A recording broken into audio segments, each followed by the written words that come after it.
والصلاة والسلام على سید الانبیاء والمرسلین اما بعد فاعوذ باللہ من الشیطان الرجیم بسم اللہ الرحمن الرحیم۔ الحمدللہ الحادی پروگرام میں جہنم کا تذکرہ کرتے ہوئے سورہ یاسین کی چند آیات پر کلام کر رہے ہیں، اور ان آیات میں جو کچھ اللہ تعالیٰ نے بیان فرمایا اس کی روشنی میں ہم یہ سمجھا رہے تھے کہ بعض اوقات ایک انسان کوئی شخص شیطان سے دوستی کا ہاتھ ملا لیتا ہے، اور اس کے لیے گویا کہ زبان قول سے نہیں زبان حال سے کہتا ہے کہ استاد جو کہو گے کریں گے، تم راضی رہو، حالانکہ اللہ تبارک و تعالیٰ شیطان کو کھلا دشمن قرار دے رہا ہے۔ اور پھر اس دوستی کے اندر ایک تو ہوتا ہے کہ چلو دوستی کی لیکن نادم ہے، شرمندہ، یار میں غلط کر رہا ہوں، گناہ ہو رہے ہیں، واقعی یہ نہیں ہونے چاہیے، ایسے بھی بہت سارے گناہ گار ہوتے ہیں۔ اور ایک جو اس سے بڑھ کر درجہ ہوتا ہے، جو زیادہ مطلب یہ کہ بدبختی کی طرف انسان بڑھ رہا ہوتا ہے، وہ یہ ہے کہ وہ اس کو صحیح سمجھتا ہے۔ وہ کہتا ہے میں جو کر رہا ہوں صحیح کر رہا ہوں، شرابیں پی رہا ہوں، اگر زنا کر رہا ہوں، ارے بھائی لائف ہے، انجوائے کرو۔ اب جو سمجھانے والے ہوتے ہیں ان کو وہ بے وقوف سمجھتا ہے، بلکہ وہ بعض اوقات تو جیسے دوست ہوتے ہیں نا کہ کچھ دوست ڈرنک کر رہے ہیں اور ایک نہیں کر رہا تو اس کو تانا دیتے ہیں، یعنی یہ تمہیں کیا ہو گیا ہے بھائی، یہ زندگی کا حصہ ہے، آج کل یہ پارٹ آف لائف ہے جی، اب اسی طرح زندگی گزرتی ہے، یہ کیا تم پرانی سوچ اور فکر لے کے بیٹھے ہوئے، آؤ ایک آدھ پیگ پی کر دیکھو تمہیں پتہ چلے گا۔ تو وہ بیچارہ اگر نہیں پیتا تو اسے کہتے ہیں بڑا بے وقوف آدمی، اس کو چھوڑو، چلو ہم لوگ تو شروع کریں۔ تو پھر وہ ان چیزوں کو اختیار کرنے والے، اور پھر جب وہ یہ دیکھتے ہیں اگر اللہ تبارک و تعالیٰ کا قہر ان پہ نازل ہو اور اللہ کی بے نیازی کی سزا ان کو مل رہی ہو بے نیازی کے ساتھ، کہ اللہ تعالیٰ ان کو ان گناہوں کے باوجود اور دیتا چلا جائے، یہ اللہ کی ڈھیل دینے والی عادت کریمہ اور مہلت دینے والی عادت، یہ اس کا فضل نہیں ہوتا، یہ اس کا قہر ہوتا ہے۔ کہ یہ بارہا آپ کو سمجھایا کہ نافرمانی شدیدہ کے ساتھ اگر کوئی انسان اللہ کی نعمتیں تسلسل سے پا رہا ہے تو یہ اللہ کی رحمت نہیں بلکہ اللہ کے غضب کی علامت ہوتی ہے۔ تو ایسے لوگ اپنے آپ کو سمجھدار سمجھتے ہیں، ایسے ہی جو باہر کے ملک میں، ہر ایک نہیں ہے، میں بار بار یہ وضاحت کرتا ہوں، لیکن بہت ایسے ہیں کہ جو باہر کے ملک میں سیٹل ہو جانے کے بعد یہ سمجھتے ہیں کہ ہم نے بہت بڑا مارکس سر کر لیا ہے۔ پاکستان میں رہ جانے والے، ہمارے پڑوسی ملک میں، بنگلہ دیش میں رہ جانے والے، یہ سب تو حقیر لوگ، غیر سمجھدار لوگ، بدھو غبی قسم کے تھے، ناکام اور شکست خوردہ لوگ ہیں کہ سب پیچھے رہ گئے، ہم ہیں سمجھدار، ہم یہاں پر آ گئے۔ پھر وہ اپنے آپ کو آدھا مطلب انگریزی سمجھنا شروع کر دیتا ہے، اسی طرح لائف سٹائل بنائے گا، اسی طرح زندگی گزارے گا، اور پھر یقینی سی بات ہے کہ دین کو اگر وہ فوقیت دے تو پھر تو پاکستان کا رنگ نظر آنا شروع ہو جائے گا۔ اس نے تو ایک انفرادی اپنے زندگی گزارنی ہے، ایک الگ لائف سٹائل بنانا ہے، اس کے لیے پھر دین سے نفرت بھی ہونی چاہیے، اس کے لیے دین کے لیے، اسلام کے لیے اپنے گھر کے دروازے بند ہونا بھی ضروری ہے تاکہ بچے بھی انگریز نظر آئیں، تاکہ جب ہم پاکستان جائیں پوری فیملی ایک چینج نظر آئے تو سارے لوگ مروب اور متاثر ہو کر کہیں بھی یہ تو انگریز ہو گئے بالکل۔ تو اس میں کون سی فخر کی بات ہے، لیکن سمجھا یہ رہا کہ اب یہ غرور، تکبر اور بڑا پن بعض لوگوں کا جو ہوتا ہے، جو ایسے مبتلا ہوں تو وہ تھوڑا سا توجہ کریں، وہ اپنے آپ کو بہت ہی ذہین اور سمجھدار سمجھتے ہیں۔ اچھی فیملیز بھی ہیں وہاں پر، عاجزی والی، انکساری والی، اللہ سے ڈرنے والی، اور وہاں پر جا کر بامر مجبوری یا کوئی اچھی مطلب کسی نے سوچ فکر دیجئے بچوں کا فیوچر اچھا ہو جائے گا وہاں چلے جائیں، وہ آ گئے لیکن اب وہ اللہ سے ڈرتے رہتے ہیں، ایسے لوگ بھی ہیں۔ لیکن میں ان لوگوں کا تذکرہ کر رہا ہوں جو اس آیت کے مطابق مطلب نظر آتے ہیں کہ شیطان کا ساتھ دے رہے ہیں اور اپنے آپ کو ذہین، سمجھدار، عقل مند سمجھ رہے ہیں، سارے باقی بے وقوف ہیں نصیحت کرنے والے۔ اب جب ان کو میدان محشر میں سائیڈ میں کھڑا کیا جائے گا، جس آخرت کے بارے میں یہ سوچنے کے لیے تیار نہیں تھے، اس وقت پھر حالت دیکھیے گا، کیسے بدن کانپ رہے ہوں گے، کیسے رنگ فق ہوں گے۔ پھر اگر ان سے کہا جائے لا بھائی یو ایس کا ویزا رکھ دے، شاید بچ جاؤ یہاں سے، اپنا کوئی NIC وغیرہ دکھاؤ تاکہ فرشتے تمہیں کہیں اچھا جی UK کا آدمی ہے، جی US کا آدمی ہے، اوہو یہ تو اٹلی سے آیا تھا، اوہو یہ تو جرمن سے آیا تھا، نہیں بھائی تم تو جاؤ جنت میں جاؤ، یہ تو پاکستانیوں کے لیے ہے، یہ فلاں ملک کے والوں کے لیے ہیں، یہ لائنیں تو کریں پھر وہاں پر یہ سمجھداری کا مظاہرہ نہیں، بلکہ اللہ تبارک و تعالیٰ وہاں پر گویا کہ یہ فرشتے کہیں گے، یہ تو اللہ تعالیٰ نے فرمایا گویا کہ فرشتے کہیں گے اللہ کی طرف سے، اور ایک طرح سے ان کو ذلیل کریں گے، ان کو حقارت کے ساتھ ذکر کریں گے، ان کو یہ باتیں ذکر کر کے اور پچھتانے کا موقع دیں گے۔ آدمی یعنی اتنا پچھتائے گا واقعی میں نے کیا کر دیا، کہ اللہ تعالیٰ فرماتا ہے کہ وَلَقَدْ أَضَلَّ مِنْكُمْ جِبِلًّا كَثِيرًا ان سے فرمایا گیا اور ضرور بے شک اس شیطان نے بہت سو کو گمراہ کر دیا تھا، افلم تکونوا تعقلون، تو کیا تم عقل نہیں رکھتے تھے؟ ویسے بڑے ذہین تھے، بڑے فطین تھے، اب کہاں گئی تمہاری عقل؟ تو تم نے شیطان کا دامن تھاما۔ پھر اللہ تعالیٰ فرمائے گا کہ ہذہ جہنم التی کنتم توعدون، یہ وہ جہنم ہے جس کا تمہیں وعدہ دیا جاتا تھا۔ اب آ جاؤ جی جہنم میں، بڑے عیش کیے آپ نے، بڑے مزے کر لیے، دیندار سمجھاتے رہے ان کو بے وقوف سمجھ کر کہ یہ تو ان مزوں کا کیا پتہ، یہ آئے تو پھر ان کو معلوم ہونا، یہ کرتے رہے۔ اب وہ سارے مزے ختم، اب مومن جا کے عیش کریں گے، وہاں ان کو اضافی عورتیں حوریں دی جائیں گی، پاکیزہ حلال طیب، وہاں پہ ان کو شراب دی جائے گی، ایسی شراب جس میں نشہ نہیں ہے، جس میں ذہن میں فطور پیدا نہیں ہوتا، جس سے زبان لڑکھڑاتی نہیں ہے، جس کو پینے کے بعد بہت زیادہ پینے کے بعد ومیٹنگ نہیں ہو جاتی، بہت نفیس شراب۔ اور اللہ تعالیٰ خود فرماتا ہے مہر لگی ہوئی شراب، جیسے دیکھیں نا یہ جو کوئی ریس ویس جیتتے ہیں تو پھر وہ ہلا کے اس کو کھولتے تو پڑک کر کے آواز آتی ہے، اس کو جھاگ نکلتا ہے اوپر، مہر لگی ہوئی شراب،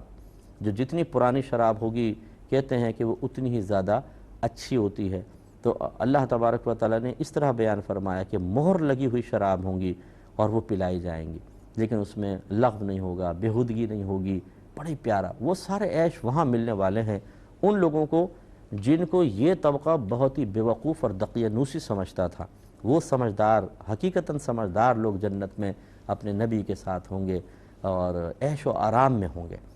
اور اپنے گھر والے ان کے ساتھ ہوں گے۔ اور پھر یہ جو سمجھدار تھا پوری فیملی کو مروانے والا، کہ خود بھی مطلب دین سے دور رہا،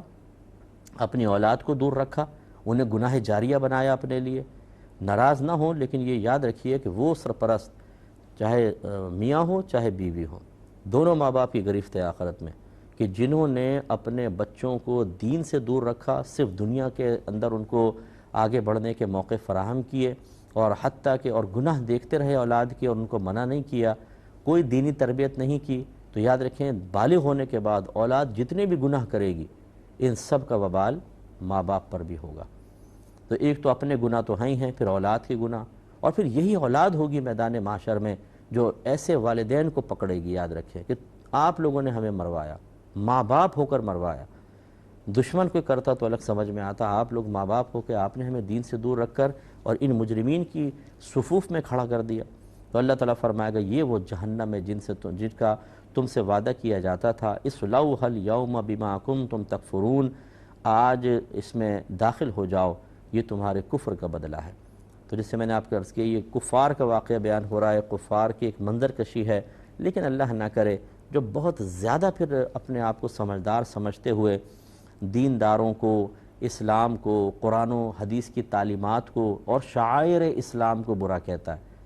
میں نے اپنے کانوں سے داڑھی کے بارے میں انتہائی نازیبا اور نفرت سے بھرے ہوئے کلمات سنے، داڑھی کے بارے میں۔ اب آپ اندازہ کریں داڑھی سے آپ نفرت رکھیں، داڑھی تو تمام نبیوں کی سنت ہے، ہر نبی داڑھی والے، تمام صحابہ داڑھی والے، تمام اولیاء اعظام داڑھی والے۔ اگر آپ کو فرض کر لیں داڑھی رکھنے کی توفیق نہیں ہے تو کم از کم برا تو نہ کہو۔ اس کو برا کہنے سے آپ کو کیا فائدہ ہوگا؟ کون سے دل کی بھڑاس آپ نکال رہے ہیں؟ کون سے اپنے جذبے کو سکون پہنچا رہے ہیں داڑھی کو برا کہہ کر یا داڑھی والوں کو برا کہہ کر؟ اگر آپ کہتے ہیں وہ میں تو اس لیے کہہ رہا ہوں فلاں داڑھی والے کو دیکھو، فلاں داڑھی والے کو دیکھو کیا کر رہا ہے، تو پھر میں آپ کو، آپ 2 دکھائیں گے، میں آپ کو 100 دکھاتا ہوں بغیر داڑھی والے کیا کر رہے ہیں۔ تو پھر داڑھی اگر اس وجہ سے نہیں رکھ رہے اور اس وجہ سے برا کہہ رہے ہیں کہ بعض داڑھی والوں نے گناہ کیا تو جن کی داڑھی نہیں ہے وہ برا کر رہے ہیں، اب ان کو دیکھ کے کیا عمل کریں گے؟ طرز عمل کہ داڑھی رکھ لیں گے کہ بغیر داڑھی والے کر رہے ہیں ہم تو داڑھی رکھیں گے، نہ داڑھی رکھنے کے لیے تیار، بغیر داڑھی والوں کی مثال میں نے پیش کر دی، اب کہاں جائیں گے آپ بتائیے؟ لیکن دیندار کچھ کرے فوراً دین سے دور ہو جاؤ، دنیا دار کچھ برا کرے کوئی بات نہیں، اسی دنیا میں غرق ہو جاؤ۔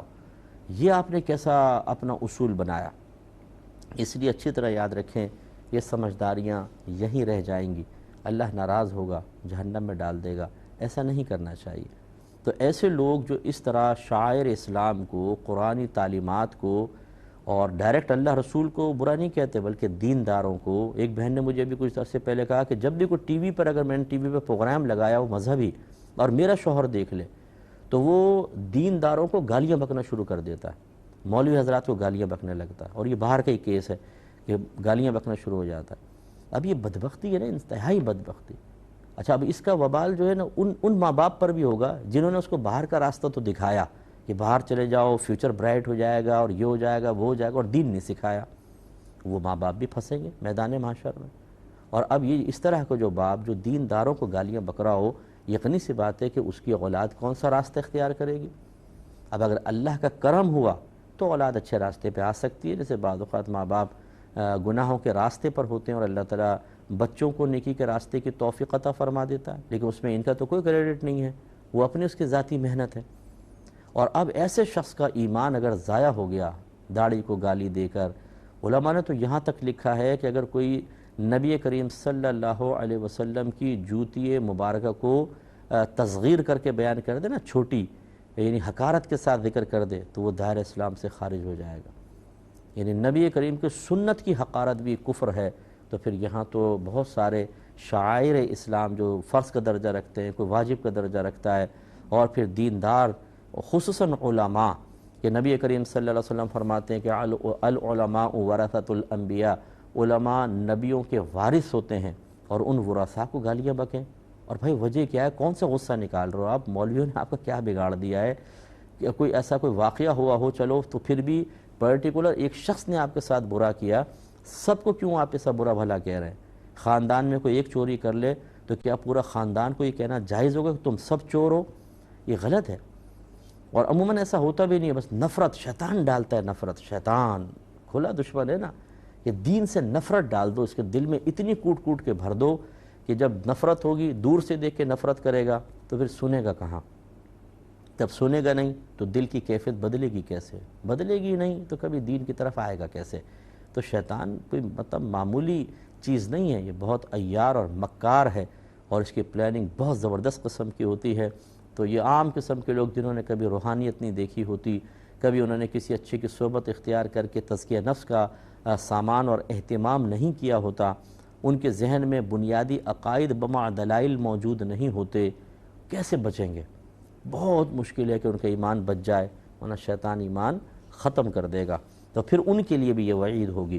اور اللہ تعالیٰ فرمائے گا، اب دیکھیں ہوگا کیا کہ کچھ کفار ایسے ہوں گے کہ جب اللہ تبارک و تعالیٰ ان کے سامنے ان کا اعمال نامہ انہیں دے گا اور کہے گا کہ پڑھو، تو انکار کر دیں گے، یہ تو ہمارا ہے ہی نہیں۔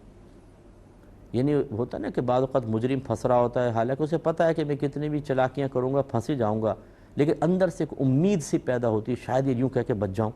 تو وہ کہیں کہ یہ تو ہمارا نام اعمال ہی نہیں ہے، تو اللہ تعالیٰ ان کے منہوں پہ مہرے لگا دے گا، ہونٹ بند، چپک جائیں گے آپس، اور پھر ہاتھ بولیں گے، ہاتھ کلام کرنے لگیں گے، پیر کلام کرنے لگیں گے، گواہیاں دیں گے اللہ تعالیٰ اس نے ہم سے کیا کیا کیا ہے۔ تو یہ اللہ تعالیٰ فرماتا ہے کہ الیوم نختم علی افواہہم، آج کے دن یعنی بروز قیامت ہم ان کے منہوں پر مہر کر دیں گے، منہ بند ہو جائیں گے، وَتُكَلِّمُنَا أَيْدِيهِمْ وَتَشْهَدُ أَرْجُلُهُمْ بِمَا كَانُوا يَكْسِبُونَ، اور ان کے ہاتھ ہم سے کلام کریں گے اور ان کے پاؤں گواہیاں دیں گے ان تمام کاموں کی جو وہ کرتے رہے تھے۔ اب دیکھیں پیر بولیں گے اللہ تعالیٰ یہ مجھے فلاں گندے مقام پر لے کر گیا تھا، فلاں غلط مقام پر، فلاں گندی صحبت میں لے کر گیا تھا۔ تو یہ تو چند چیزوں کا ذکر ہے کیونکہ زیادہ انہی سے گناہ ہوتے ہیں، ورنہ جسم کے تمام اعضاء، ستر گواہی دے گا اس نے مجھے کہاں استعمال کیا، آنکھیں گواہی دیں گی کیا غلط کام دیکھے، کان گواہی دیں گی کیا غلط سنا، زبان گواہی دے گی کہ اس نے کیا اس سے غلط بولا، ذہن گواہی دے گا کیا گندہ سوچا تھا کیا غلط سوچا تھا، اور اس وقت شرمندگی کا عالم کیا ہوگا، پھر سزا ملے گی۔ اللہ تعالیٰ فرماتا ہے کہ وَلَوْ نَشَاءُ لَطَمَسْنَا عَلَىٰ أَعْيُنِهِمْ فَاسْتَبَقُوا الصِّرَاطَ فَأَنَّىٰ يُبْصِرُونَ، اور اگر ہم چاہتے تو ان کی آنکھوں کو مٹا دیتے، بالکل ختم کر دے، مسخ کر دیتے ان کی آنکھوں کو، پھر لپک کر رستے کی طرف جاتے تو انہیں کچھ نہ سوجتا، یعنی بالکل آنکھوں اندھا کر دیتے ان کو، دنیا میں اگر اللہ تعالیٰ چاہتا تو اندھا فرما دیتا بالکل، اور پھر یہ یوں ٹٹولتے ٹٹولتے چلتے اور ان کو راستہ نہ ملتا۔ وَلَوْ نَشَاءُ لَمَسَخْنَاهُمْ عَلَىٰ مَكَانَتِهِمْ فَمَا اسْتَطَاعُوا مُضِيًّا وَلَا يَرْجِعُونَ، اور اگر ہم چاہتے تو ان کے گھر بیٹھے ان کی صورتیں بدل دیتے، نہ آگے بڑھ سکتے اور نہ پیچھے لوٹتے، یعنی اگر ہم چاہتے تو ان کو مختلف جانوروں کی شکل میں، سوروں اور کتوں کی شکل میں، بندروں کی شکل میں بدل دیتے، جیسے بنی اسرائیلی بدلے گئے ہیں، تو اللہ تعالیٰ فرما رہا ہے حبیب اگر ہم چاہتے تو ان کی بھی شکلیں بدل دیتے اور ایسا کر دیتے کہ نہ آگے بڑھ سکتے نہ پیچھے ہو سکتے۔ یعنی اس کا مطلب یہ ہوا، یہ جو دنیا میں بہت اپنے آپ کو سمجھدار سمجھنے والے لوگ ہیں جن کا اکثر میں تلخی کے ساتھ ذکر کرتا ہوں، اللہ چاہے تو ان کو 2 منٹ میں سبق سکھا سکتا ہے، اللہ تو بڑا قادر مطلق ہے۔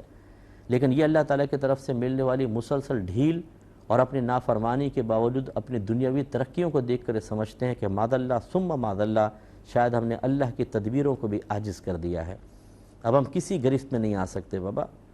اور خوب کرتے ہیں۔ تو یوں اللہ تعالیٰ نے فرمایا کہ اگر ہم چاہتے تو ان کے گھر بیٹھے ان کی صورتیں بدل دیتے، نہ آگے بڑھ سکتے اور نہ یہ پیچھے لوٹتے۔